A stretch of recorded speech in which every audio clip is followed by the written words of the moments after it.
Okay, so for the first fight pick, it's Ariane Carnelossi versus Liang Na.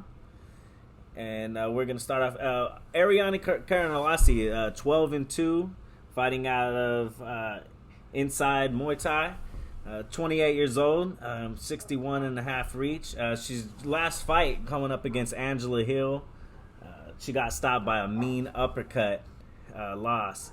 And before that, she beat up Gloria DePaula with a big decision win in 2017. Total of 8 knockouts with 1 submission win and 3 decisions. She is on that just a 1-fight losing streak, which that lost to Hill in her UFC debut. She's a heavy puncher, big right hand. A lot of output from Carnelossi, a lot of moving forward with pressure. I see a lot of swarms. She got a nice liver kick knockout in LFA. She pushes against the cage. She mixes in a lot of knees with her wrestling, which is something I like. In the DePaula win, which was DePaula's second fight, she was able to push up against the cage a lot, let loose with a barrage of punches. Carnelossi got hit with a lot of straight punches. I've seen a lot of jabs connecting from DePaula all fight, but she stayed moving forward the whole time. No backward steps, Vanderlei style. She's going straight forward. Ariane did give up a lot to the body, and it did start to show later in the fight, but she's not scared to mix that wrestling in, which is something that I really liked. Yeah, and for Liang Na, she's very new. There's not too much footage on her. Fight record coming on at 12-2, but she has have a fight in Bellator. I think that's her only fight outside the States. Recent interview, she did say that she did have a lot of jet lag coming in, so keep an eye on that for going in later the fight week. Maybe keep an eye on the weight cut, just to see if maybe she's showing some signs of a bad weight cut, you know. As far as competition goes, she has not too much big names as far as big names go. Let's go ahead and pull it up here and see what she got. One was Agapova. That's which is since she got beat down in that one. She got a lot of ground and pound. One thing I like about Liang is she's really active off her back. She's constantly moving her hips, swiveling those around, looking for arm bars and submissions off her back. But sometimes she gets too comfortable there, which was the problem against Agapova when she ended up getting the finish. And Agapova, many will know from her loss to underdog Dobson. That one was a big payday for a lot of people, including myself and you. One thing with Na too, she's fought the Bellator champ. Yeah, she lost by armbar in that fight to Juliana Velasquez. She also got a submission win against Liana Jojua with the UFC, which those are really like the big names that she's fought. But I mean, for 24 years old, and she has 19 pro fights. She's got some experience.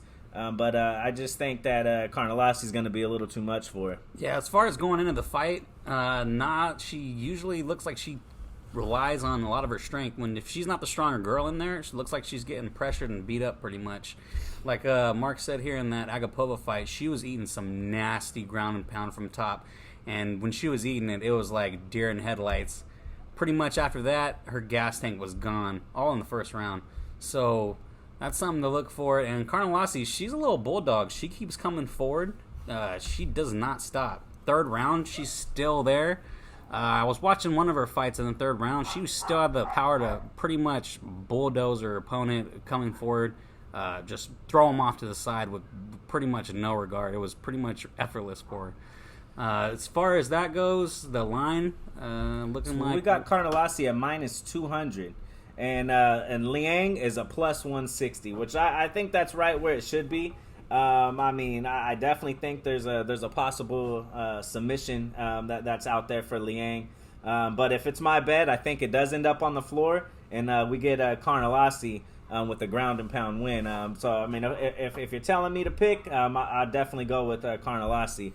Yeah, I'm gonna have to lean more maybe on the under.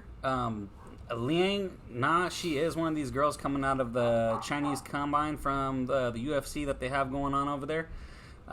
So we don't know what this girl's kind of improvement she's been making fight to fight. She hasn't fought in pretty much 2 years almost. Yeah, 2018 I think it was. 2019. So she hasn't fought in 2 years.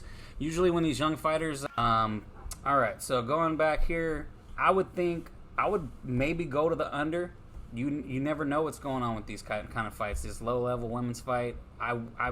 If I had a pick, I would pick Carnelossi, but my money would probably go on the under. It's probably juice though. Take a look at the odds, see what we got going on. Odds on Carnelossi, we're looking at minus 220 on the under 2.5. So yeah, the odds makers are feeling definitely a finish in this one. Yeah, I mean, so probably that's not the way to go. I would probably maybe throw that one in a parlay, but that's up to you. Yeah, I like Carnelossi as well. We have on my bookie. We have her at minus 200. I definitely think she's probably going to, in my opinion, get the finish. But you never know. I mean, Liang is slick off her back. I just think that's where the fight's going to be. Majority of the time is her on her back in a possible ground and pound win. So yeah, if anything, I'd put her in a parlay. I'm not confident enough to go 200 to win 100 here. So I definitely, if I'm putting her in anything, it's definitely going to be a parlay. Yeah, Carnelossi, she can get it done either way. She can get it done on the feet, or she can get it done on the floor with ground and pound. The only path to victory we see for Liang is pretty much a sub or bust. I don't think she's going to go out there and win a decision. I don't think she's going to go out there and grind her out for 3 rounds on the floor or try to get her against the cage. Carnelossi is really nasty in the cage and in the clinch.